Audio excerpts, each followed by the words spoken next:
大変お待たせいたしました。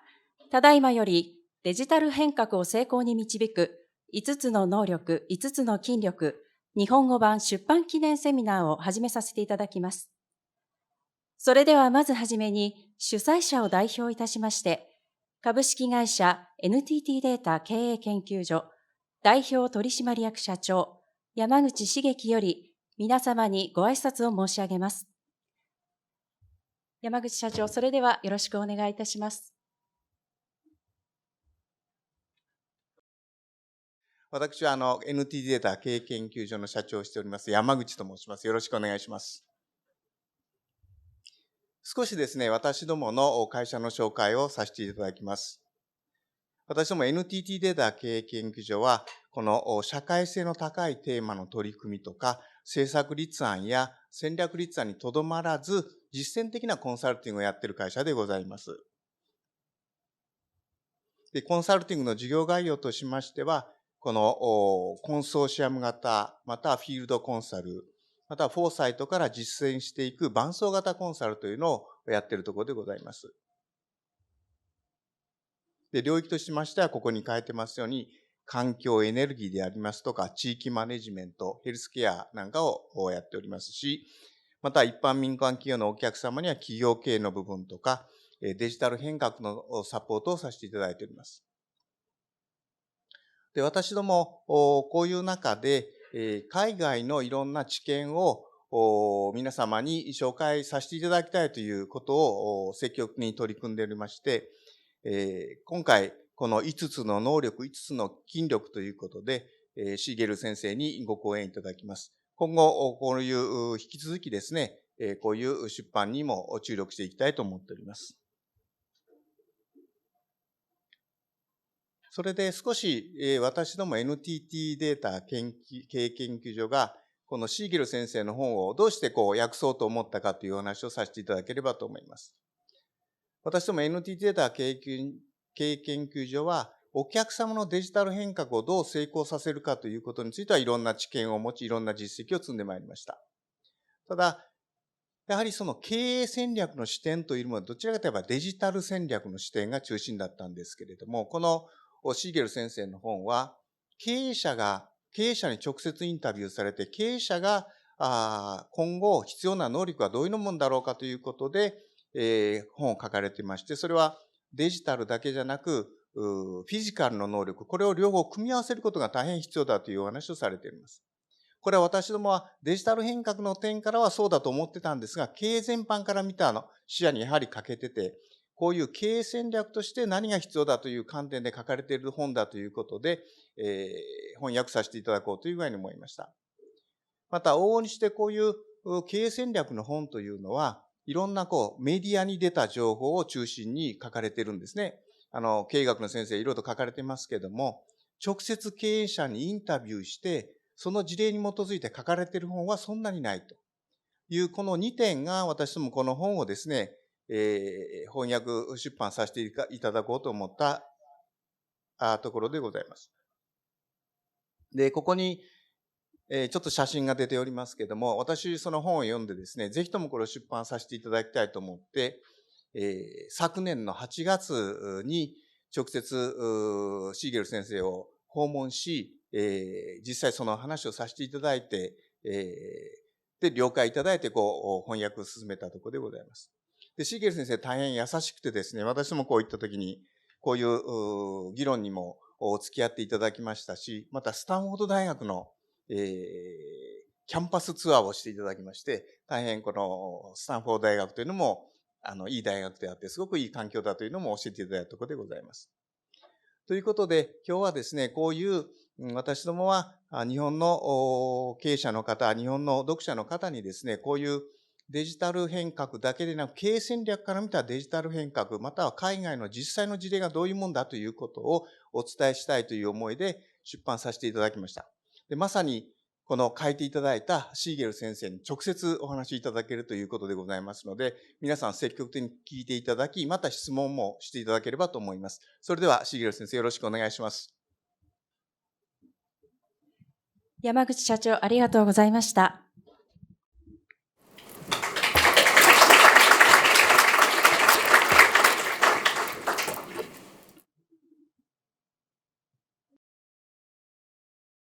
Konnichiwa.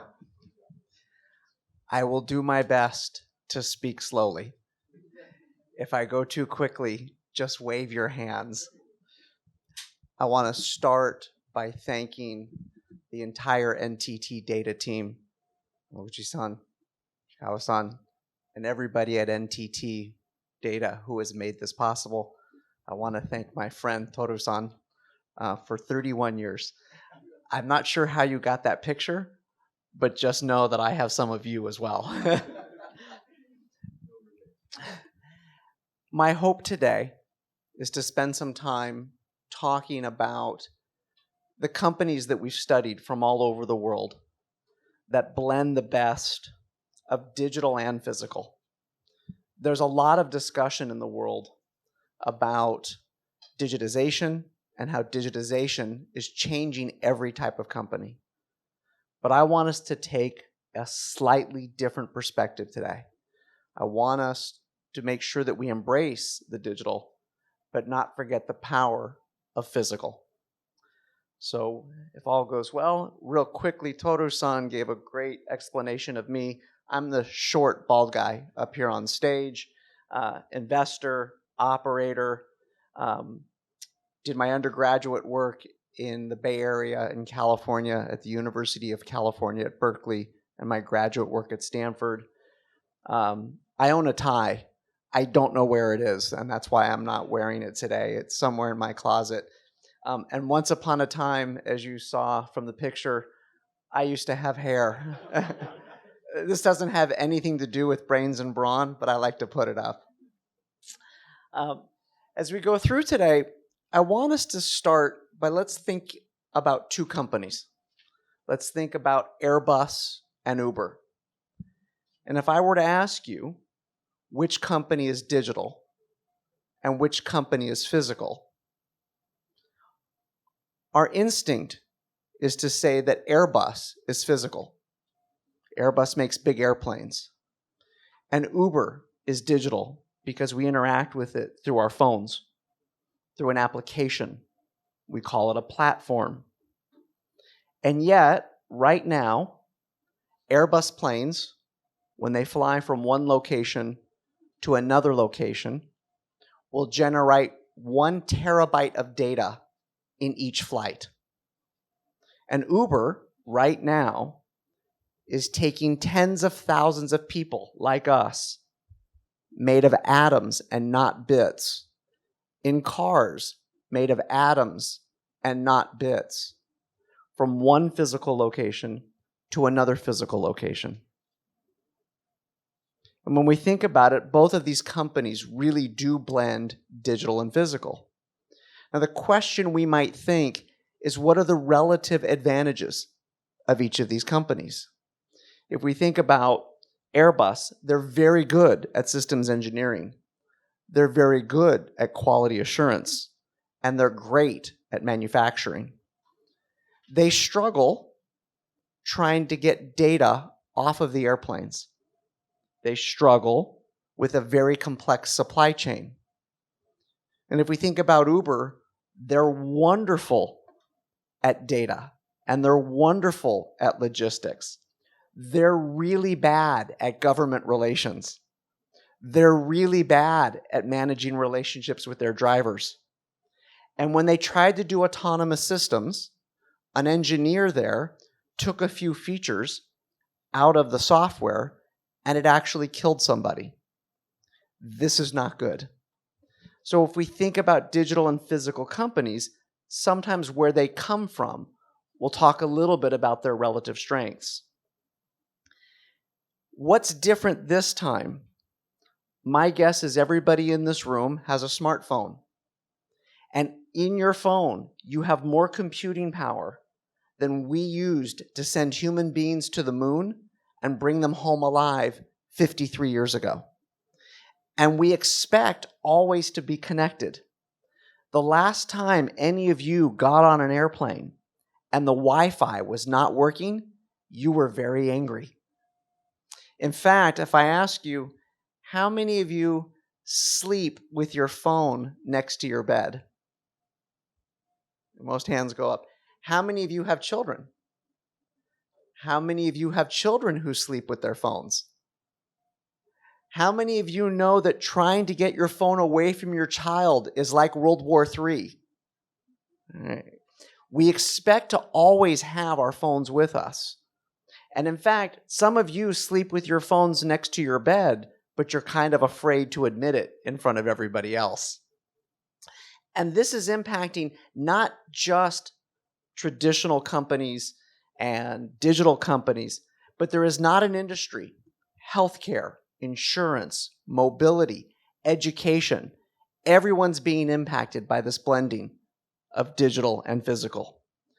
And the disruptors, the new companies who come into the space, are playing by a completely different set of rules about how they run their business. And the incumbents have to defend their existing businesses that are large and profitable and often are very, very critical to their countries. And the new companies have a completely different way about thinking about business. If there are 3 messages that I hope you take away from the book, they would be these 3 things. First, the best companies combine brains and brawn, digital and physical. And we will talk about those 10 attributes as I go through my talk. The second thing I would hope you take away is that the large established organizations, many of which, like we see in Japan, they are not doomed to fail. And the startups, the disruptors from Silicon Valley or from China, they are not destined to succeed. And the third thing that we'll talk about is that I would suggest that a new type of leadership is required in a world where everything is connected. And I call this systems leadership, and we'll talk a bit more about that today. At this point, we've studied over 90 different companies from Asia, Europe, North and South America, the Middle East, Africa.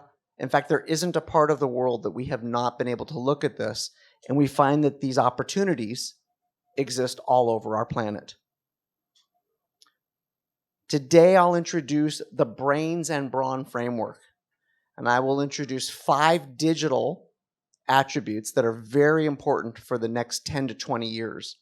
I'll talk in more detail about those in a minute. Those are the brainy attributes. I will also talk about 5 physical attributes, the brawn attributes. And you can use this framework to analyze your company and see how your company does on the brains and brawn scale, which we'll talk about after we finish the presentation. Now, you can actually rate your company on a 1 to 10 scale on each of these 10 attributes and give your company a score. And the perfect company would score 100 points, 10 points in each of these 10 categories. But no company is great at all 10 categories. And the idea behind this framework is to allow you to do an honest assessment of your company and figure out where are we strong and where are the areas that we need to invest in order to improve. Okay, let's start first with the 5 digital or brainy attributes. And the first one is the use of analytics or data in companies. When I work with large organizations around the world, what I hear repeatedly from the men and women in those companies is that they have lots of data and they aren't using it. But it's not just about the ability to have data and to use the data. Companies need to think strategically about how they use the data and the ethical and moral issues that surround the use of data. The company that I write about in the book is Charles Schwab and their use of data. Charles Schwab, the very large American financial services company.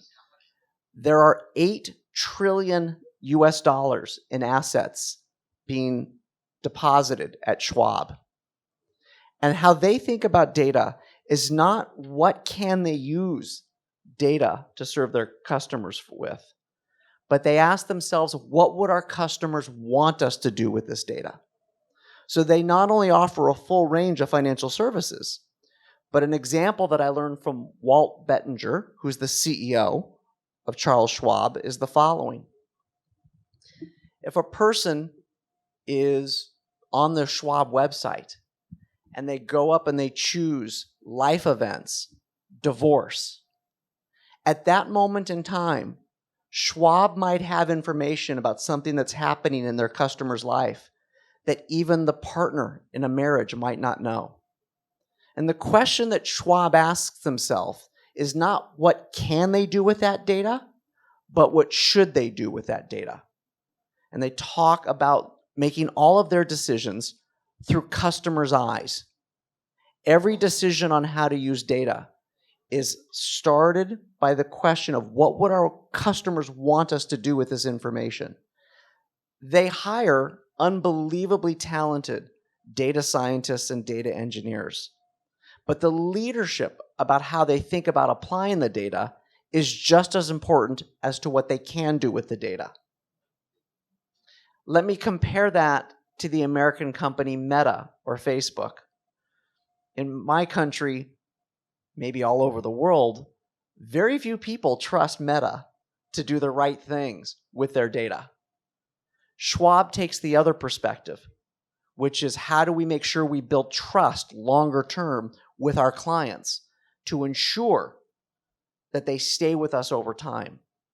Your organizations, even if you come from a traditional mobility industry or transportation industry or healthcare industry, you're going to have a lot of data on your clients.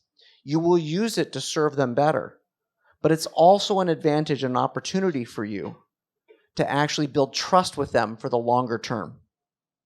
So how we think about using data as the first of the digital attributes, it's not just the digital competency, but it's the leadership that comes with thinking about how we use the data to serve our customers better.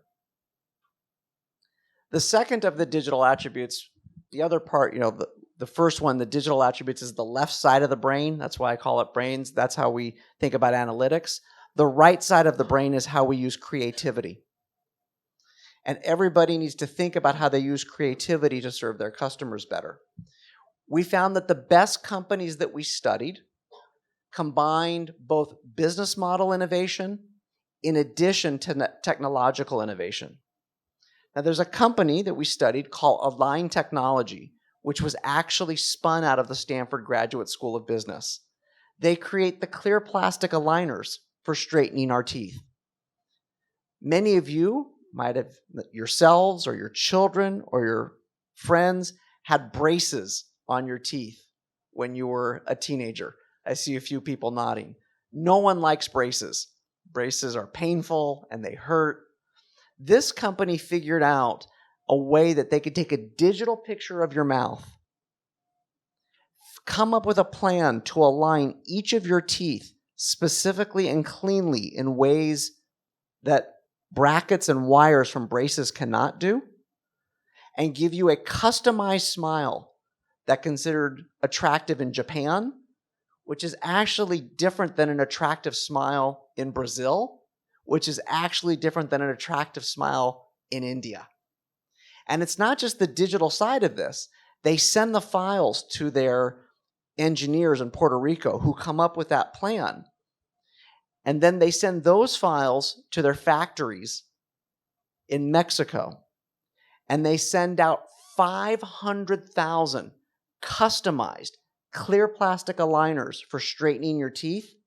They manufacture them every single day.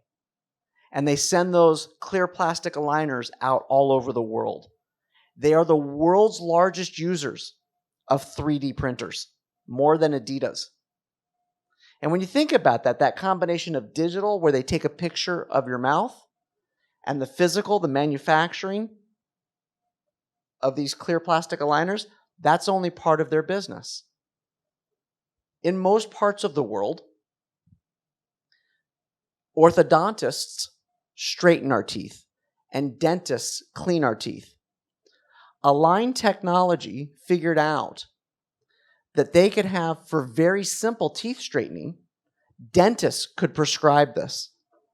And they were able to grow their market by combining both technological innovation and business model innovation. The company is currently worth $24 billion in market value.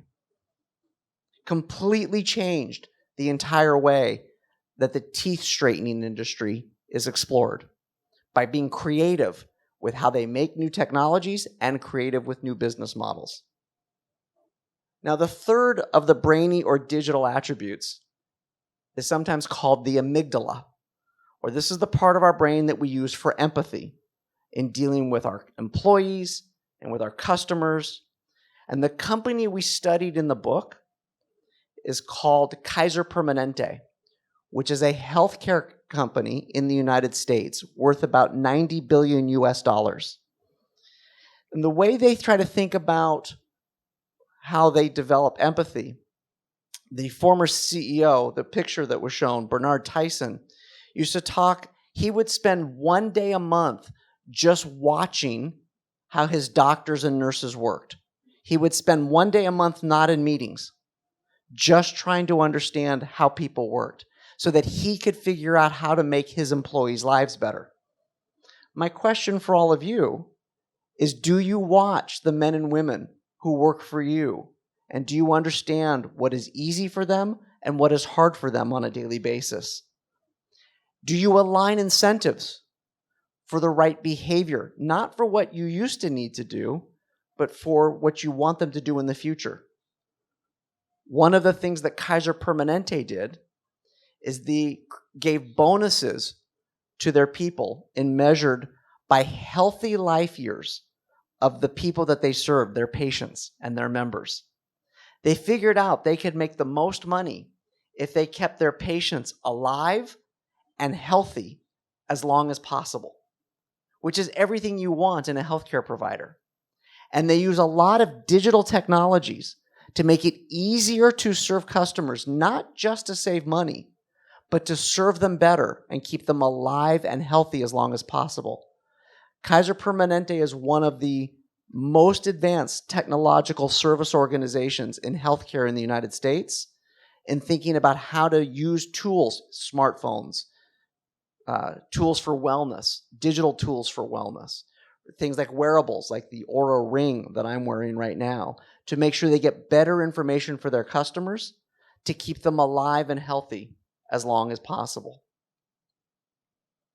The fourth one that I talk about is managing risk. And we think about this is the prefrontal cortex in our brain, where we worry about fight or flight.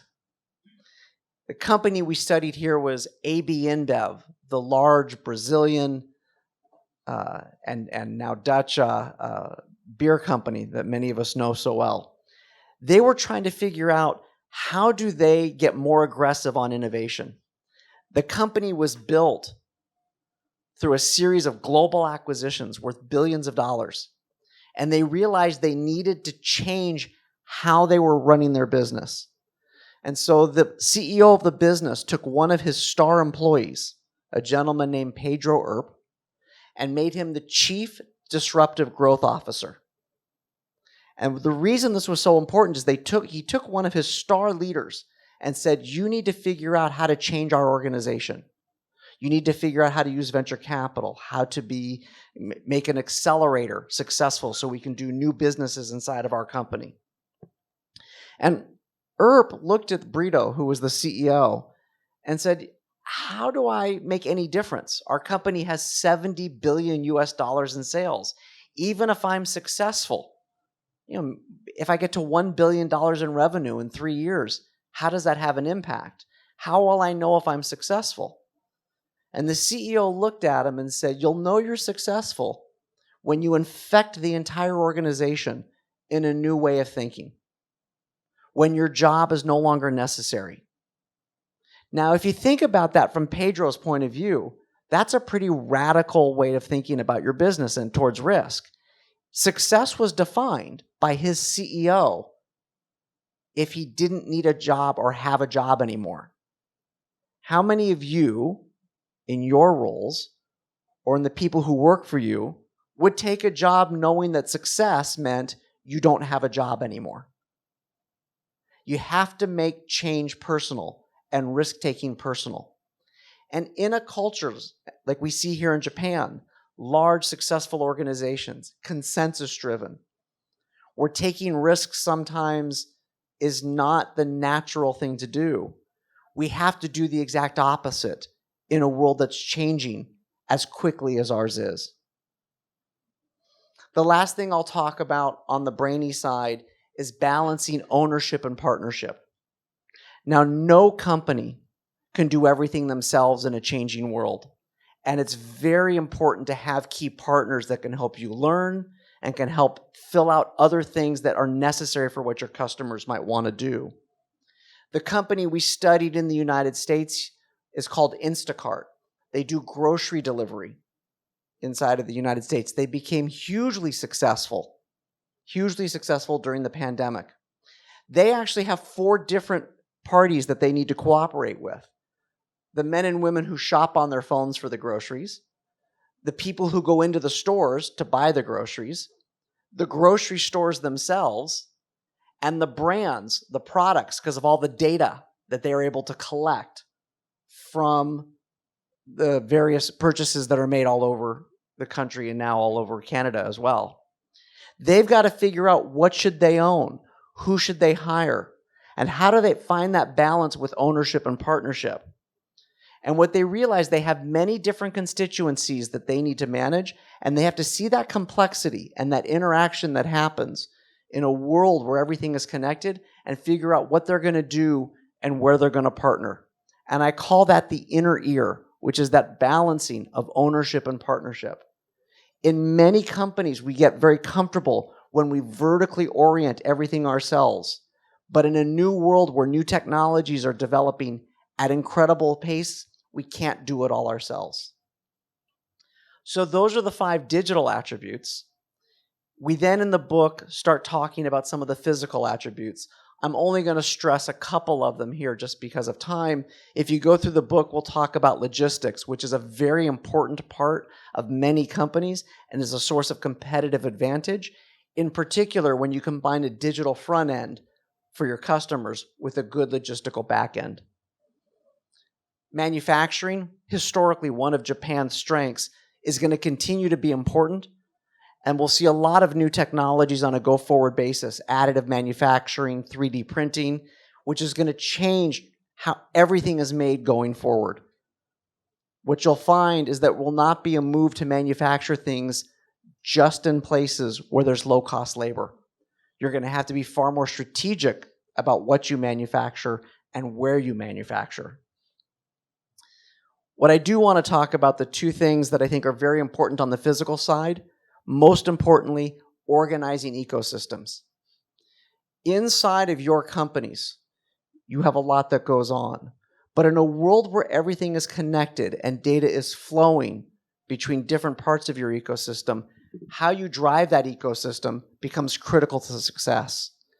This very simple map that you see on the screen is called an influence map. And this is one I did for Google with Android, now Alphabet. And Android is in the center, and what you see, there are many different players that are part of their ecosystem.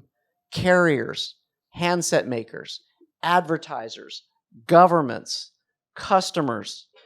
And each one of these parties is influencing and pulling on the other side. I will often work with companies, and I'll ask them, go spend 20 minutes and draw an influence map of your ecosystem. And they'll come back to me after 20 minutes and say, Rob, that wasn't enough time. And I say, that's my point. Trying to understand who's influencing who and who's dependent upon who is absolutely critical. Because by the way, in a world where everything is changing and changing very quickly, you will find that some of these people will be under stress. And when companies are under stress, they react and send ripples through their ecosystem. You'll notice here I have the point about government strategy. Every company needs to have a government strategy. Whether you like government or don't like government doesn't matter. 21st century geopolitical conflict is being shaped by economic ideology. Some could argue Japan, more than any country in the world, is literally caught between the United States and China. And whether you're a large company or a small independent company, you're going to need to know how to manage and navigate across borders. Because even if we see a world where there are geopolitical tensions, connectivity and collaboration tools is not slowing down. And even individuals will be crossing borders around the world, not just people who run large multinationals. The last thing I'll talk about on the Brawn side, the physical side, is stamina and how do you survive over time. Many of your companies have been very successful, some of them maybe for decades or maybe even over 100 years. How does a company survive that long? We found that the greatest companies who were able to survive had certain attributes. They knew their purpose. The picture that Toru-san showed of Alex Gorsky, the CEO of Johnson & Johnson, if you move in, go to any Johnson & Johnson building anywhere in the world, right when you walk in on the front wall is what's called the credo. And they talk about who they serve in order: patients, doctors and nurses, the communities where they work, and finally the shareholders. And that ability to prioritize and know who are the key constituents and their importance allows them to survive over time and know how to prioritize things. And they do that by nurturing ongoing innovation to make sure they're always serving their customers better. Okay. All right, so that's a high-level overview of Brains and Brawn. Let me show you two companies that I talk about in the book, and maybe you'll get a sense of like how you might be able to apply this to your companies. I analyzed two companies in detail. Daimler, Mercedes-Benz. Many of you know them quite well. They make beautiful cars. And then I also analyzed an American startup called 23andMe, which does genetic sequencing. And that genetic sequencing is being used to develop therapeutics and pharmaceuticals in ways that are completely different than how it was done in the past. And you look at this picture, and you'll see as I go through here, you'll see Daimler, I rated them 1 to 10 on every attribute of the 10 attributes, and I did the same thing for 23andMe. And you get to the bottom and you get a score. And you look at this and you say, Daimler has a score of 65. And 23andMe has a score of 82. Now, if I was sitting in the audience, I'd be saying, Rob, that's kind of crazy. Daimler has almost 300,000 employees, 160 billion euros in revenue. And 23andMe is this little startup. Let me ask you to potentially reframe how we look at this ratings. The thing we should notice about Daimler is they're great at the brawny attributes, but they very much struggled on the digital attributes. And we've seen that in how Mercedes has struggled against Tesla and is now struggling against Polestar and BYD out of China. Similarly, with 23andMe, they're very strong in the digital attributes, and they're actually pretty good in the physical attributes of where they need to be. And for example, with making things, the score is low, but they partnered with a large British pharmaceutical company so that they would not have to manufacture the pharmaceuticals that are developed with their data and their information. And what I would encourage you to do is to be thinking about your companies. And it's not so important whether your company scores a 65 or a 70 or a 72. The question is your company at a 65 or a 90? How are you doing on blending digital and physical? What are the parts of the 10 attributes where you're strong? And maybe what are the parts where you're not as strong, where you need to move resources over to those parts to increase your spending there? And again, this is just a framework for you to think through about a way to look at your company. All right, that's Brains and Brawn. Let me spend a few minutes talking about systems leadership, and then we'll do our workshop where we can do the panel. Now, I argue that in a world where everything is connected, where every product and service is connected, a new type of leadership is required.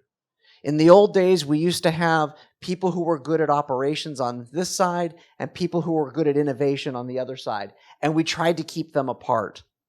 But in a world where technology is changing so quickly, I define a new type of leadership called systems leadership, the ability to understand interactions between different parts of a company and your company as part of your ecosystem, and to master different strategies at the same time. The ability to blend digital plus physical, IQ plus EQ, internal plus external, short-term and long-term. These things used to be kept separate. I'm going to argue the next generation of leaders, all of you, need to be able to do both of these at the same time. Perhaps one way to think about it, the digital thinker, kind of represented by Silicon Valley, is this first column. We think about horizontal and platforms. We think about software. We want to get as large as possible. We want everybody to be using the same platform. Mark Zuckerberg woke up today. 8 billion people on the planet. 2 billion people will use Meta products today. He's thinking he's got 6 billion people to go. When I ran my division of GE, it was a physical mindset, vertical, hardware, continuous improvement. If I gave my customers a 6 to 8% cost improvement every year, they'd never leave me. A systems leader is actually good at both of these things. They understand how to be scalable on both hardware and software. Like Align Technology, they know how to have an innovative platform, which is the digital ability to take pictures of our mouth, and a customizable front end, so we all get customized plastic trays for our teeth. Portfolio career. You may not realize this, but the young people in your companies, they all have a side hustle. They all have another job that they're doing at the same time. I see this everywhere in the world. My question for all of you is, how are you thinking about the future of work to allow your young employees to do that inside of the company anyways? Because they're going to do it, you might as well be aware of it. How do you think about having a balanced view towards government? This is what systems leaders need to be able to bring. Now, some of the lessons we learned from some of the great teachers, the leaders that we studied, broadly speaking, great systems leaders are able to recognize patterns and they take specific actions. They drive change in their company through times of incredible uncertainty. I travel all over the world.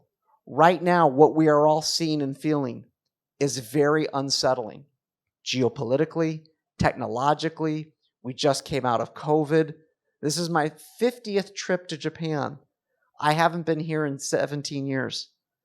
Right? One of my closest friends hasn't been here. He works for Sony, hasn't been back since the pandemic. And all of us are unsettled, trying to understand what is the new world going to be. And systems leaders need to set that tone for their companies and their organizations. One of the things I like to talk about is the future of work.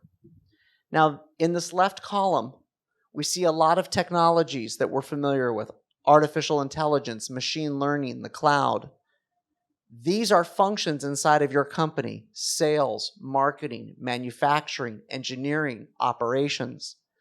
These are the decisions you make as leaders.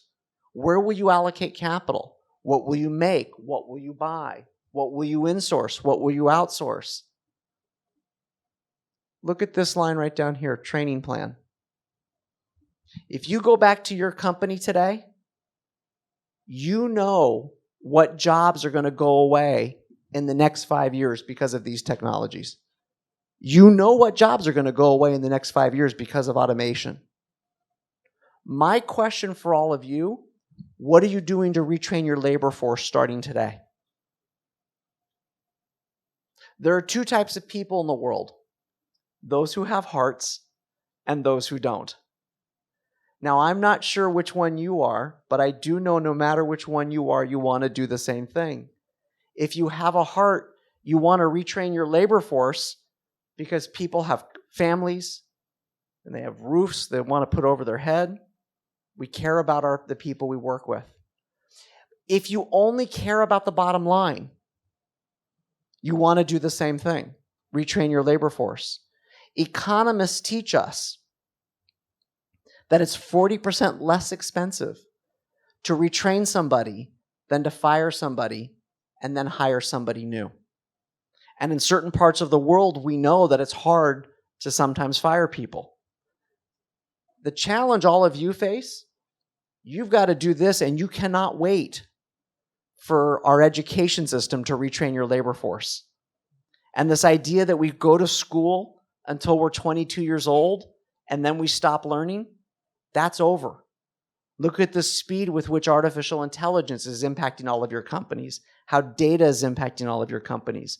We as individuals not only need to keep our skills current, we need to make sure our teams can also stay current. One of the things that is often talked about is bias. We are all biased as humans. Bias is not bad, it's just who we are. We're biased by where we were raised, where we went to school, our country, our culture. All of you, the more senior you get, the challenge is no one in your company will tell you the truth. They will tell you what they think you want to hear. You've never lost an argument or a conversation with anybody in your own conference room. And the more senior you get inside of a company, that becomes very difficult because you need to know how your bias might be getting in the way of the decisions that you're making. As an example, in my venture capital firm, my partner was trained as a lawyer. I'm a former CEO. We look at every investment opportunity very differently. I look at it, if I were running this company, what would I have to think about? My business partner looks at an investment opportunity and says, what are the legal ramifications? That's bias. The best leaders we studied, the best systems leaders, found trusted people outside of their company that they could work with and partner with, who could tell them the truth about their products, their company, and also themselves. You need to find good partners that you trust who can help you understand what's going on so that your frame, based upon what you've learned, doesn't allow you to miss things that are coming at you. In a world of confusion, truth equals facts plus context. Now, context is how we understand things. It's a set of circumstances by which we understand things. One of the best leaders I ever saw on managing context is Ruth Porat, who's the president of Alphabet and Google. She came to my class, and I asked the students, how come everybody hates Facebook so much more than they hate Google?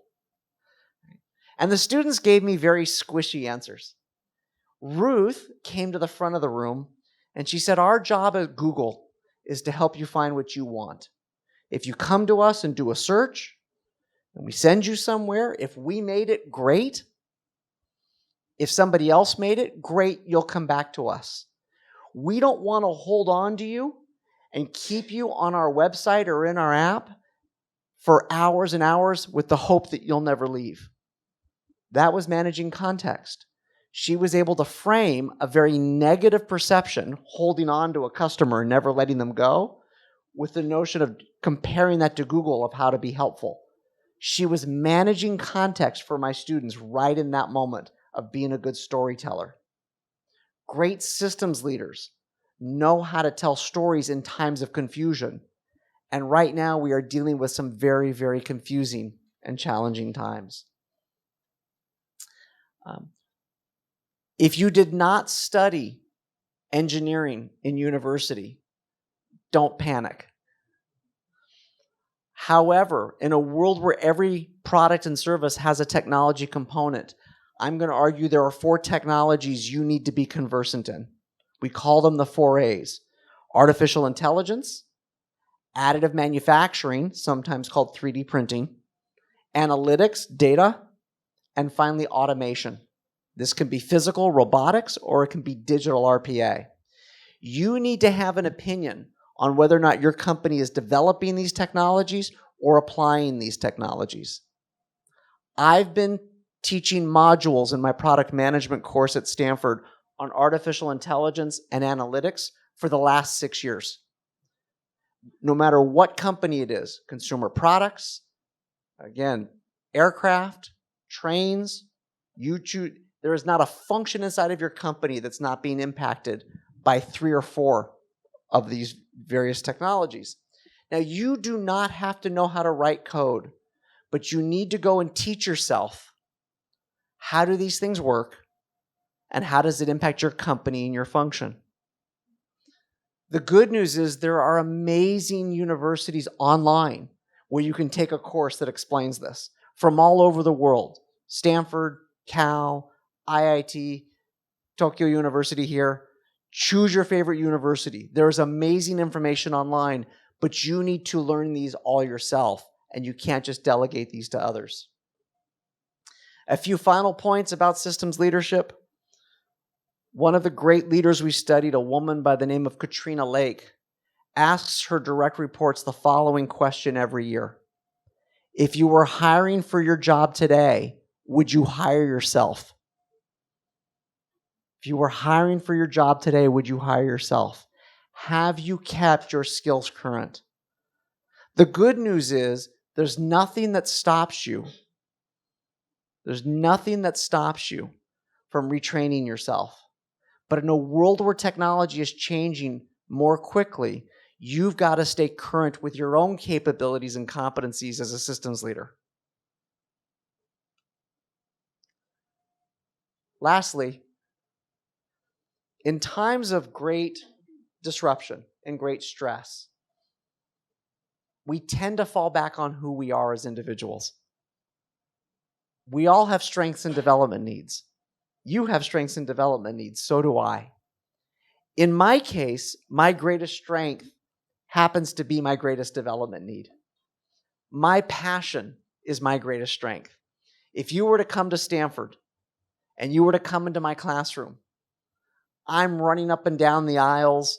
I'm talking to students and making them talk back. I don't care where in the world they're from. They're going to engage with me. And I'm having a ton of fun. My passion, it's natural. I was born this way. My greatest development need, my greatest weakness is my passion. When I was younger, the way this used to manifest itself in business, I used to send what are called flame emails. You know, you can write an email, especially in the United States, show a lot of passion. And I would write these emails and they would be sarcastic, emotional, accurate, and they were always ineffective. Always. And I would spend days cleaning up my mess. Komada-san, sitting in the audience, used to work for me. He remembers some of those emails. Now, today, when I feel those emotions, I hear a voice in the back of my head that says, Rob, walk away from the keyboard. Go somewhere else. Be thinking about what your strengths and development needs are, because in times of stress, that self-awareness becomes very critical as a systems leader. Everything that we've talked about here for your company, and that's in the book, Brains and Brawn, there's nothing that you can't do. All of these things that we've talked about, systems leadership, you are fully capable of doing these things, and your company is capable of learning from it. I ask people 4 questions when they ask me where should they start. The first question I ask people is, what do all these changes of digital and physical, what do they mean for your customers? Don't start with your company. Start with the men and women you serve. The second question I like to ask, what is your company's biggest advantage? What are you better at than anything, than anyone else that you want to make sure you don't lose in these times of transition? The third thing, what are you not doing today that you need to be doing and everybody knows it? And then lastly, what's one thing that you can do differently? What's just one thing that you can do differently to become a systems leader inside of your company? If you can start with these 4 questions, all of this can be done. And the idea behind the book and the idea behind Brains and Brawn is you can analyze your company And you can also think about yourselves and how you need to change your behaviors as a systems leader. My hope is that as you go through the book, you'll find that the companies, which come from all over the world, there are lessons that can be applied, especially here in Japan. And with that, I want to thank you for allowing me the opportunity to speak for you for a few minutes, and hopefully that gives you a brief summary of the book. Thank you very much. それでは、ここからはダイアログセッションとなります。セッションのですね、進行は、株式会社 NTT データ経営研究所取締役、かつ、グローバルビジネス推進センター長であります、石塚明宏が、務めさせていただきます。それでは石塚さん、よろしくお願いいたします。はい。ご紹介いただきました石塚と申します。よろしくお願いします。パネルということでですね、だいたい今から50分ぐらい、お時間いただきまして、議論を進めていきたいというふうに思っています。実はパネルの前にですね、Q&A がないなっていうふうに多分お思いになられたかと思いますけども、なかなかQ&A 出にくいかなっていうふうに思いましたので、私の方でオーガナイズしながらですね、最初にQ&A を進めていくという形で、後半の方でもってパネルを進めていくと、そんな感じで今日は進めていきたいというふうに思っておりますので、よろしくお願いします。Okay, so let's get started from the today's Q&A session firstly. And from the audience members, so we have already received the interesting questions. That's why so we'd like to get starting the 2 or 3 questions. Sounds great. Firstly, this is the question from the audience. Do the 10 attributes or competencies serve as the most necessary and sufficient prerequisites for the successful execution of the management or digital transformation? This is the question from the audience. What we found and what we studied was that these 10 were the most common in successful companies. But no company is going to be good at all 10. And so you want to look at these 10 competencies as trying to figure out where is your company strong and you want to do more of it, and where are you particularly weak and you want to invest, and that can be capital, it can be hiring, it can be bringing in new skills. And so I would say that they are necessary but insufficient. And so you're going to have to figure out where your weaknesses are to improve things. The softer side of the 10 attributes is the desire for change and the willingness to drive change. And so I would say brains and brawn is half of what it takes. It's that systems leadership side, which is really important if you're going to transform an organization, because an organization will like to stay exactly as it was. Organizations don't like change and people don't like change. Leaders like all of you, you will have to drive the change. Yeah, okay, thank you very much. So this book was published in 2022. After publishing this book, so have you got some new idea apart from the 10 attributes? I think the biggest thing that I'm seeing now, which we'll talk about more in a bit, is the importance of systems leadership has become increasingly important. There have been a lot of books written about digital transformation, and Brains and Brawn touches on that. But Brains and Brawn is about the importance of not forgetting one's past as well, and not forgetting the physical side. Too often we celebrate only the digital, and we forget the physical world still exists. This is way better in person than it would be if we were all on Zoom. However, right now we're seeing incredible complexity in the world, incredible frustrations, incredible challenges. And I think one of the things that I've learned is that, COVID brought the importance of crisis leadership. And I think what we're seeing now is all of you are leading in a world that is moving incredibly quickly, and the speed is not slowing down. And so, for example, how do you lead on very nuanced issues in a world that has very little nuance? I'm seeing this at Stanford right now. These are very challenging times, and the leaders are really struggling to be in front of these very hard issues. Yeah, thank you very much. So, later, we'll discuss about the systems leader as well. So let's discuss more details. So next question, and the next one is the third one is very similar. So I can combine the two questions. The first one is in the context of the traditional Japanese companies and the society, which competencies warrant heightened emphasis to facilitate digital transformation? So this is the first question.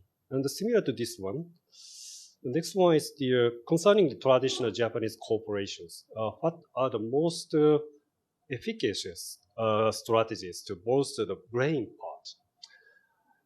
I just want your comment regarding the two questions. I think the biggest thing that I see is the willingness to take risk. It's very difficult and always has been in an amazing culture like Japan has, how people feel about risk and how people feel about failure. And right now, one of the things I say to leaders is that you have to run towards the disruption. You can't sit back and hope that if we're just calm, we can wait it out, because that's not what's happening. We had a group of about 20 Stanford alumni last night get together, and so many of my Japanese Stanford students want to come back and want to help drive change in the companies that they came from before they came to Stanford. They want to come home, and they're maybe intimidated or frustrated, like how can one person change an organization of 50 or 100,000 people? And so the first thing I would say for you as senior leaders, support your young people. Give them protection to take risks. Let them try some new ideas that maybe you're not comfortable with or not familiar with. The joke I made last night to them was the younger generation just needs to take over. Now, hopefully, they can balance the experience and learnings that come from wisdom. But we need to create an opportunity for them to be able to try some things that maybe haven't been tried before and that make us feel a bit uncomfortable inside. Yeah, thank you very much for your comments. So, as you know, in Japanese companies, 1990s or 1980s were very strong. But currently, Japanese companies are losing confidence right now. So we have to figure out the resolution. But I tell you, the Japanese students who come to Stanford are as smart as the students from anywhere. So it's, the confidence is inside and in here. It's not in their capabilities. Our Japanese students are amazing. And the people who were with us last night, 20, 30 years younger than us, and they're way smarter than he and I were. We wouldn't get into Stanford now. So the competency is here. The capability is here. The question is, how do we nurture that and grow those competencies? Yeah, thank you very much. This is the third question. This is a very interesting question from the audience. So many of the cases seem top-down transaction efforts by highly skilled executives. What proactive measures should, especially younger employees, who recognizing the needs for the innovation and transformation? So what do adapt within their corporate structure, especially for the young guys? I think the younger generation needs to embrace two things. Keep pushing envelopes. And even when sometimes it feels that the organization isn't ready, but by the same token, show respect for the organization and be appreciative of the history that comes with it. If you can combine those two things, you'll have hopefully some great opportunities to try to drive change inside of the company. The older people need to provide mentorship and protection for the younger generation who are trying new things and need to learn to embrace that. The younger generation needs to try things but also be respectful of everything great that's been accomplished so far. Okay, thank you very much. At the same time, there's one more question relating to this one. So, generally, Japanese companies taking the hierarchical scheme.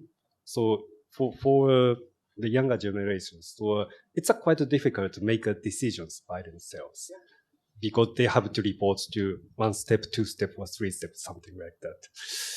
In this situation, so how the corporate structure have to change in order to enhance the younger generation's activities to change the company or change the society? One of the great leaders that I studied was a gentleman named Khaldun al-Mubarak. Khaldun runs Mubadala, one of the largest sovereign wealth companies in Abu Dhabi. He's also the chairman of Manchester City, the football club, and he is also a government representative for the UAE. And one of the things that he does is he will sometimes bring younger people into meetings to see very famous people. And even if the younger people are not participating a lot, he works very hard to bring them into the meetings so that they can see greatness. And so for the people at the top, working hard to create opportunities for your young people is critical. Give them the chance to see what you're doing. Teach them. Guide them.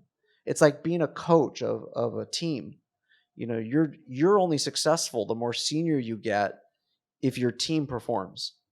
And that mindset of developing the young leaders, I think, is critical. So I think that's the key thing, is that the older generation, the people at top, need to be looking down in the organization and not just stay clustered with their peers. Thank you very much. It's a so great idea. Yeah, thank you very much, Sherry. Okay, thank you very much. 一旦すみません、日本語に戻りまして。ここら辺までが、いただいた、ご質問でございます。ここまで来ますと、おそらく、皆様の方からも質問があるんじゃないのかなと思いますので、一旦ここで、オープンクエスチョンという形ので、もし、皆様の方から、ご質問等ありましたら、挙手いただければと思いますが、いかがでしょうか。Thank you. Hello, this is Noel from Intralink. Could you comment a little bit on perhaps some of the barriers as you see them specific to the Japanese context? You have touched on it a little bit, but I think there are a lot of members of the audience will probably be thinking, this is really hard to implement in Japan. It sounds great on paper, but how do we do this? So any experience there would be appreciated. Thank you. It's a common question that I get from my teammates and friends at NTT Data is how to make it successful here. And I have to admit that I struggle with the question, because there's nothing that I said that all of you can't do. I have not asked anybody in this room to bend light in a way that light's never been bent before. That would be a very difficult physical thing to do. But these changes are a mindset issue more than anything. It's not intelligence. Like there's in the 10 attributes, all of you can do it, your companies can do it. It's really going to come down to some key leaders at the top being enrolled, promoting and protecting some of the young, energetic people. We found that of the the large companies that successfully went through the transformation, 3 things were true. The CEO was engaged. There was a creative structure that people who were focused on innovation and trying hard things could do that within the context of an organization, that they weren't constrained by systems, they weren't constrained by compensation structures. And then lastly, patience, something Japan's particularly strong in, which means you got to invest in innovation constantly, not just when times are good. And I know that it's hard, but maybe look for some of your Japanese citizens who have gone to other parts of the world, whether it's China or the United States or Europe, and they're bringing back some of what they've learned. Protect them, embrace some of the things that they do. It's very interesting to be here now versus my last visit, there are many more gaijin than there ever used to be. Just seeing it on the trains. It's incredible. Not just the tourists, but you see people who work here. I never used to see, my first visit here 30 years ago, you never saw that. And in a world that's increasingly connected, you're going to see the mobility of labor. And I would encourage all of you to embrace some of that. Hold on to what makes Japan so special. But maybe bring some of those things that your fellow citizens and also others have brought here. You know, I'm amazed how many young people I have met in the last 5 days here from other parts of the world who have chosen to be here now because of the opportunities they see. Last thing I'll say on this, it's not easy. I don't want to leave you all with the impression that I'm trying to say this is easy. It's not, it's hard, but that's what leadership is. All the easy decisions get made lower down in your organizations. The hard stuff comes to all of you. Thank you. 他はいかがでしょうか。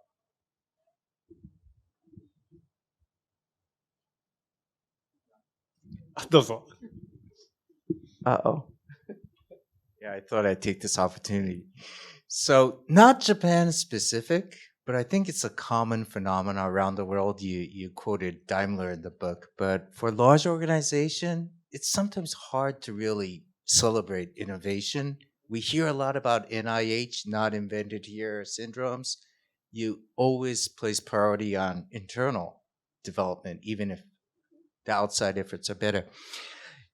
You hint in the book about the beer company, right? We both love beer, but in your profession, in management science, is there a way organizationally for big established companies to perhaps, like you mentioned, the chief disruption officer, you're going to be hated in the organization, right? But still, there has to be a systematic way.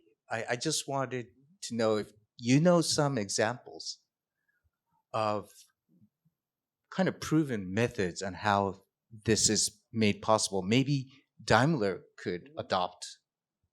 Some of the work, my mentor, Robert Bergelman at Stanford, did a lot of research on this. There are many different types of organizational tools that can be used. Corporate venture capital being one of them, the ability to learn what's going on outside of the building. There's internal accelerators. There's tiger teams. And so the first thing is trying to make sure that you invest in these areas and the budgets for these systems are kept separate from the core business. Secondly, hiring skill sets of people who like to take risks.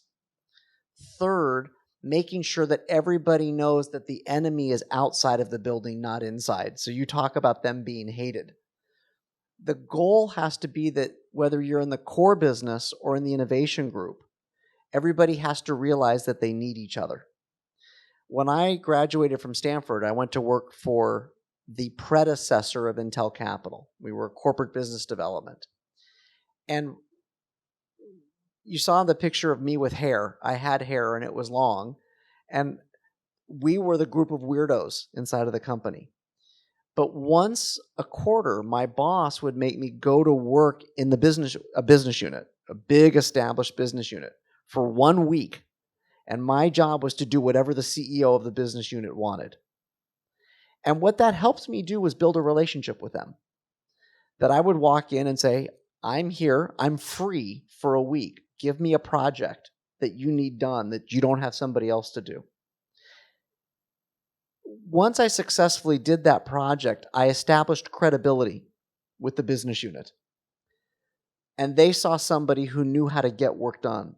But I also learned from them, what are they facing on a daily basis or a weekly basis that's hard for them? And they also knew that I was maybe seeing things that were further out. And they knew that once they had the trust in me that I could deliver, that they say, well, maybe they should consider some of the things that I'm seeing that are 2 or 3 years out. We both worked for the same company. We both worked for Intel. You see that with GV, Google Ventures, that every investment they make has to be tied to somehow the unfair advantage is can they lever the Google resources? Next 47, which is a captive venture arm for Siemens, the large German industrial company. It's an independent venture capital firm, but they try to do things that are strategic. So it's not just a corporate venture arm. They hired independent people who are compensated independently. And so there's a suite of tools that you can be thinking about. But the key to understand is everybody has to have respect for each other. The established business units need to know the world is changing and they embrace the people who are on the forefront on innovation. And the people in the innovation group have to know that the people in the core business are paying their salary from the profits that are made today. And that holistic system of seeing those two things together, that's what makes it work. It's not easy, but there's nothing that stops any company from doing it. When it doesn't work is when there's fighting, like you were getting at. AB InBev, Pedro was not hated by the business units. And what he did, all of his innovation, he gave all the credit to the business units. All the new products that his team came up with, he put them in the business units at the right time and gave them revenue. This was the idea that if the company won, everybody won. And so I think that collective mindset could work very strongly. So that was probably some of the best examples I've seen. ありがとうございます。すみません。私、最初に言わなかったからいけなかったかもしれないですけど、ご質問日本語でも構いませんので、もしありましたら、もう一つぐらい、お受けして、パネルに移ろうかなと思いますけど、いかがでしょうか。どうぞ。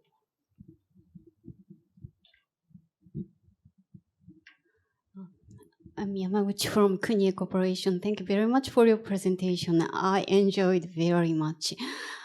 My question or my request is, can you name as best systems leader you have in mind that if you can do that, I can learn from that person to I'm really interested in the idea of system leader who should take care of opposite element, long-term, short-term, AI, IQ, EQ. That sounds to me that this system leader should be a super person, but it's not. It shouldn't be. So can you name some persons who we can learn from? It's a great question. I'm going to start with what you said at the end. The great systems leaders are not super people. They're normal humans.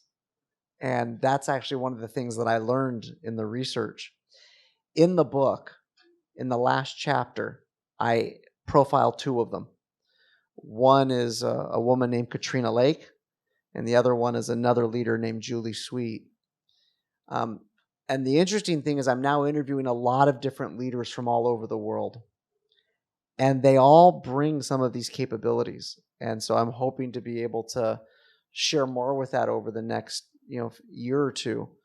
But, like Jochen Zeitz, he runs Harley Davidson. He's a German national who lives in the United States, but he kind of all over the world.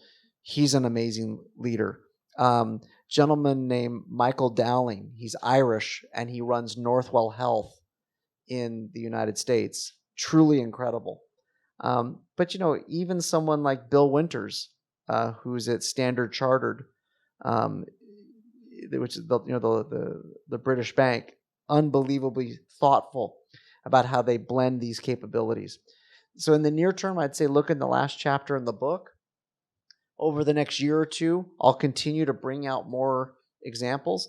In the book itself, in the chapters on brains and brawn, I would say almost all of the leaders in the chapters are particularly strong. Brian Cornell from Target, Hubert Joly, who used to run Best Buy, Ann Wojcicki, who runs 23andMe, is one of the most amazing leaders I've ever had the privilege of studying. So I think all of them have certain attributes that we can pull from that speak to us. Thank you very much. So finally, I expect you will find the great systems leader from Japan as well. I hope so. You know, you've got many of them right here in front of me.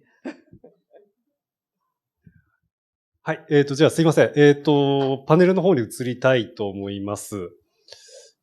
パネルの方はですね、どうしようかなっていうふうに思ったんですけども、今、少し話題に出ましたけども、最後のところのシステムリーダー、ここの部分を、ぜひ、もう少し深く掘り下げてですね、この後、お帰りにならずて、本を読まれる際にですね、より深くご理解いただけるんじゃないのかなと思ったので、ここを中心に今日、残りの時間議論してみようかなっていうふうに、思っております。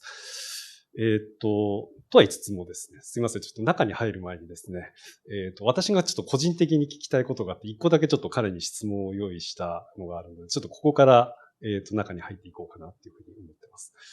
So, in this panel discussion, we'll focus on the systems leader discussion in order for them to understand the more detailed levels. But I'd like to ask one personal question through my experiences in the US.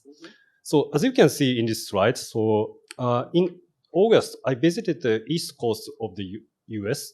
And then in weekends, I visited two types of the retailers. The one is the Amazon Fresh. So formerly Whole Foods, acquired by the Amazon. So right on side is the Walmart. So as you know, this is the largest retailer in the US market. So when I visited the restaurant side, Amazon Fresh, so as you can see, very automized. And the payment is the automated. So very few the shoppers there. But very few people shopping there. Not so popular. But when I visited Walmart, actually saw in the before evening, so crowded. There's many cars are there. So what's the difference? I thought that even though the Amazon Fresh invaded from their digital to physical, even though that's Walmart is still successful in the US market. But you are also describing the two cases in your book. Right. How do you see the two players' current situation? In this particular example, it is not winner take all. It is not going to be that one solution will meet the entire market's needs. Amazon Fresh serves a much smaller market segment in terms of the people who go to Whole Foods and who will shop there. Walmart is much more about the broader population, which is more cost conscious. And what I would say on the left side, if you go to most Whole Foods, you know, it's actually very lively and there's a lot of people. But if you make it all about automation, it feels very stale. Walmart's very digital and very operationally efficient, but a lot of that's on the back end. They've gotten better with their front end as well. And so, like, I think with Walmart, you see a combination of digital and physical. I think with Amazon Fresh, they really haven't figured out how to make the physical side appealing. Like you said, it's stale. If you look at those pictures, there's no one there. And why would you want to shop someplace where there aren't people? And so that's, I think, one of the key learnings and takeaways is it's not just about efficiency. Don't forget the human element. And I think Walmart, with their greeters, we might think that that's silly, but people like it. And they want to be able to go into a store and have somebody say hello to them. They want to have a human experience. So the human species, this is not going away. It's much more enjoyable for me to come to Japan and look at all of you in front of me than it would be to see little boxes on Zoom. Like, I hated teaching on Zoom. It was fine during a pandemic, but it's much better to be in person. Yeah, okay, thank you very much. Very insightful. Maybe the either will be successful. Maybe the direction is still quite different in both sides. Yeah, thank you very much. Yeah, as you can see, these two companies' cases are well described in this book. So that's why you might be interested in through reading the detailed strategy in this book. Okay, yeah. let's move on to the system leader part. So the Robert explained about what is the systems leader. So he mentioned about the managing the context. This is the one of the important elements. And also he mentioned about the truth equals to facts plus context. This is a little bit difficult for us and you guys to understand. That's why, so I just want to ask you to elaborate. What do you think about how to manage the context as a systems leader? I think it's great in how you have the North Pole, the purpose on here. Your employees are looking for purpose. Your employees are looking for meaning in times of incredible uncertainty. And that's part of your job as a systems leader, is to create that vision and connection with your employees. They don't want to just go to work and do their job and leave, especially the younger generation. The younger generation is seeking something very different than our generation. And as a systems leader, if you can tap into that sense of the human side of it and give them that meaning, that's where context comes in. There's a very famous American football coach, very successful. And he was asked by a journalist, how come you've been so successful for 20 years? Some teams are successful for a few years. How come you've been successful for 20? And he said, 10 years ago, I used to tell a player what to do, and they'd go do it. Now I have to tell a player what to go do, but I also tell them why. And if I can tell them the why, the players will get it, and then they'll go execute to the strategy. And that's really where purpose fits into context. If you can give your team the why, they'll be able to be very motivated. And that's what they're looking for right now. That's an opportunity for you to lead. Yeah, thank you very much, comments. In more detail, so as I described in this the paper, so the context is the unstable. This is the kind of the viewing angle. So we can see it everywhere. This direction or this direction or something like that. But as I said earlier, so the important thing is in order to define the angle, so a North Pole is the very important things. Because the North Pole is the very stable, that's why so when I check the North Pole position, so we can fix the angle, and then we can recognize the facts. That's why so through this kind of processes, we can define the truth. So am I right understanding? I think that's a great way to describe it. Thank you very much. Yeah. Okay, so understanding this, the definition of the systems leader. So I'd like to move on to next discussion point. This is also described in the chapter 13, in the last part of this book. So as I said earlier, so in order to become the systems leader, the context management is the critical, necessary thing. At the same timing, so he describes the product manager or product manager mindset. This means the hub of the organization or kind of the stakeholder management. But I couldn't understand precisely the difference of the systems leader and the product manager. That's why so I described the two patterns. I just want to ask you, which is correct? Well, which is the preferable to manage the organization by the systems leader? I would say the picture on the right is more accurate.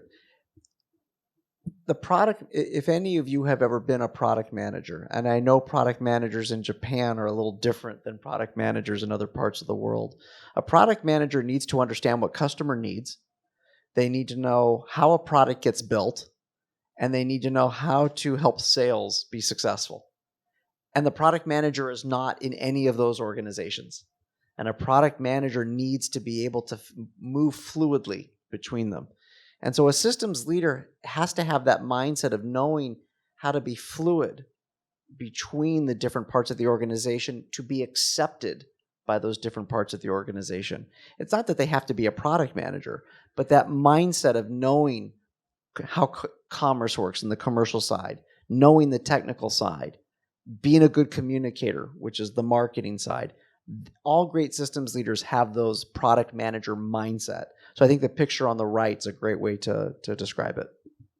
Yeah, thank you very much. I thought that right on side, but in the case of the conglomerate, it's quite difficult to have a product manager mindset as a systems leader because the conglomerate consists of the different types of the industry businesses. It's quite difficult to make stakeholder management, understand the technical side, sales side, and the clients are quite different types of that. In that case, I think that in reality, so left-hand side is the more practical. But even in the conglomerate management, the system leader has to have the product manager mindset. How do you think about it? Oh, I agree, but I actually, yes, this is all hard, but that's why everyone in the room gets a paycheck. The senior people do the hard jobs, and that's why we're here. And so I want to encourage you to expand your thinking and to expand just beyond a silo or expand just beyond a function. Because in a world that's connected, we need to understand action and reaction. You need to understand what happens in the other groups. And that's the mindset of a product manager. It's not about being a product manager. It's about thinking broadly about, the bigger system. Yeah, it's hard, but that's what successful companies and successful leaders are going to do. I can give the playbook or a playbook, but I do not promise that it's easy. Yeah, thank you very much. Anyway, so in the future, especially in the digital era, so the systems leaders' role will be tougher and tougher. Thank you very much. And the third question is the quite different point. Honestly, so as you can see, page 482, this is the very original part, only for the Japanese edition, because in order for the Japanese readers to understand more precisely about the system leader, so I asked Robert to add on the additional article. So as you can see in this article, I just want to ask you, what kind of things you are thinking about the systems readers, necessary point or the more detailed concept after publishing this book, 2021? So I wrote the book at the start of the pandemic. Mm-hmm. And I describe a day in my life where my home office during the pandemic, I turned into a television studio, right? Because I was teaching online all the time. And my home office is still basically a television studio where I'm streaming a 4K camera made by Sony, many screens in front of me, lighting, Stanford stuff behind me in decorations. One day I started where I was teaching a group of executives in Oman in the Middle East. And I taught them in the morning. Then I went to campus at Stanford and I taught in person in a class. I had lunch. I had some meetings with my colleagues on the faculty in the afternoon. I went back home. At 5 o'clock, I taught a group of entrepreneurs in South Korea, in Seoul, in my home office. I had dinner with my wife. And then I got back online. And at 10 o'clock at night, I taught a group of executives in Malaysia, in Kuala Lumpur. Right? That's one day, one individual. And so I was crossing borders that whole day, even though I was physically in California. And I'm not running a large multinational corporation. I'm just one individual. And that's going to be increasingly common, where we will see that. And I have to be aware of what's happening in the world, in Oman, in Malaysia, in California, in South Korea. And so this is what I mean is like in a world where communication and collaboration tools are only getting more powerful, The interconnectedness is not slowing down. And so I think that's something that leaders need to be thinking about. Japan, even though it's an island, is not an island.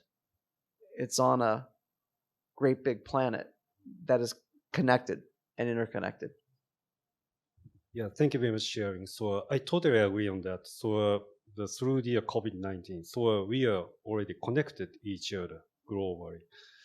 So additionally, so you are describing in this slide. So this is my impression through this book. So the system leader is defined for mainly the large corporations or tier one global clients. But you have clearly mentioned that not only for global tier one companies, so even the smaller, medium companies have to have the systems leader mindset or activities. For example, connecting with the international organization or government sector or something like that. Why you are thinking about this kind of things, even for the smaller companies?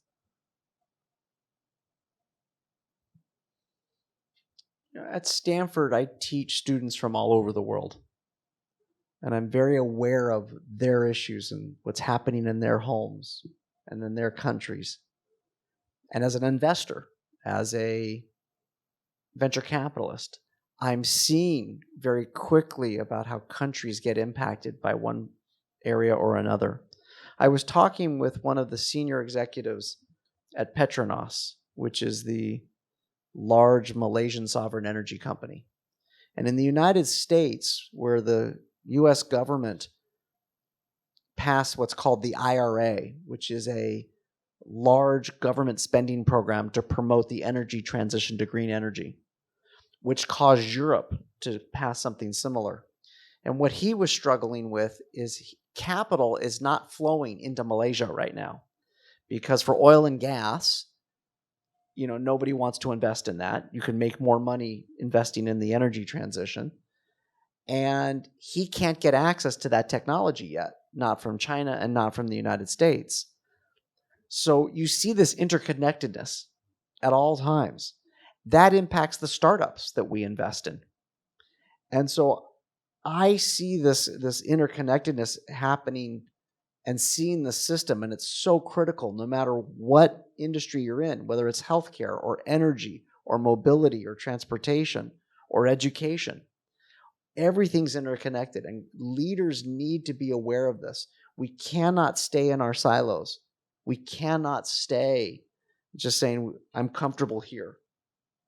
So that's I see it everywhere. Yeah, thank you very much. So it's already in a connected society, connected world, even for the smaller corporations. Yeah, that's why we have to aware of the outside activities. Yeah, thank you so much. This is maybe a most difficult questions for Japanese people and even for you. So this is the kind of the final question to you. As for Japanese people, so anyhow, we want to become the successful systems leader in the future. But as you can see here, this is a very famous diagram by the famous institute or famous guy. The left-hand side is the cultural difference. As you can see, so Japan is the right bottom, and the US is the left up. And the right-hand side is the IMD's the global competition ranking. So unfortunately, Japan is very lower, especially in terms of the efficiency of the businesses, and also labor forces or something like that. As you can easily imagine that the difference between the US and the Japan. Unfortunately, this is the current situation. That's why, so as I said earlier, so Japan is unfortunately losing the confidence right now.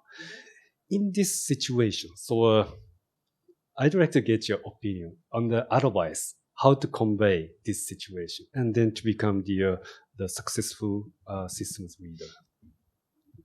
I think you should send more of your young people to California so that we can teach them, and then they'll come back. Hire your young people. They get it.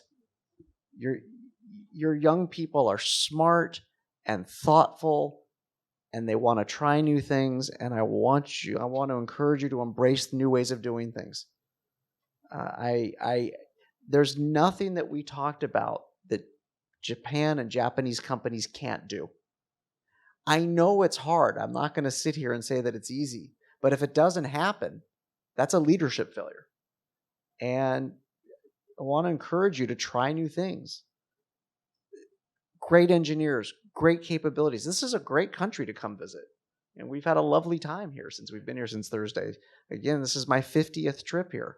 The lack of confidence comes from the inside. It's an internal thing. And you can do it. Help each other. Support each other. Thank you very much. Yeah, this is the quite difficult question, but this is the our Japanese people's challenge anyway. Yeah, thank you so much. So finally, I'd like to, apart from the systems leader discussion, so I just want to the comments regarding the after this publication. So this book was published in 2021, and after this publication, as you said earlier, the many things happened. COVID-19, the new technologies such as the ChatGPT or AI or something like that, and including the political matters as well.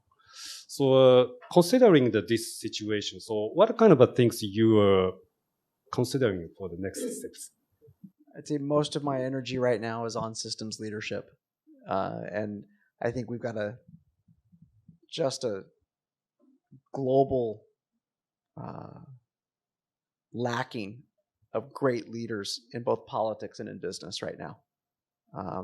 Leaders that can inspire, leaders that are not divisive, and yet they're there. Like I see them, they come to my classes, I see what's possible from our students. I'm spending a lot of time looking at even more depth on systems leadership and who are they and who can we look to and how do they really kind of expand and the things that they're doing. Because all of you are kind of caught between what I call false choices. You're caught between, should I be out on social media and bombastic because that's what's rewarded. All we have to do is look at Elon Musk. And then at the other extreme, we want to have kind of a gravitas of character, which people are looking for. And so I'm spending a lot of time looking at those types of leaders. I think COVID-19 changed a lot of things, but the pendulum is coming back. I think global labor forces and how organizations are designed are going to be very different. We will not be all virtual, but you will have even more interconnectedness. And the speed of change on AI and sensor and what that's doing, it's just, there was a great book that came out in 1970 called Future Shock by Lester Thoreau, which talked about the speed of change of technology, and it's only getting faster. And so how you as leaders will be able to navigate through that for yourselves and for your companies, I think that's the big challenge. It's big opportunities, but it's hard. Humans hate change. And so we have to learn to figure out how to navigate through it. Yeah, thank you very much, sharing. It's quite difficult to predict the future image of the systems leader. But I really expect you publish the new book regarding the system leader at that timing. So I will definitely translate to a Japanese version. ありがとうございます。Thank you so much. Thank you Okay, very so much. finally, this is the final one. So I just want to make some message to the Japanese readers and also these audiences as well.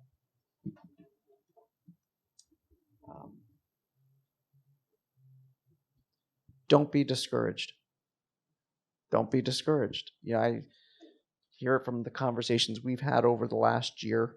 I bet you see with your clients. I heard it last night at dinner with my former students. Japan is the third largest economy in the world for a reason. There's a lot to be proud of. And everything that made Japan be so successful in the last 90 years is still there. And so these are changes that you can do and find good partners that will help you get it done. I don't promise that it will be easy, but I do promise that there's nothing, the only thing that will stop you is you. And that's a choice we all make as leaders. So And I'm very grateful for the opportunity to be here and for all of you for spending a couple of hours. I hope the book is helpful to you in your journeys.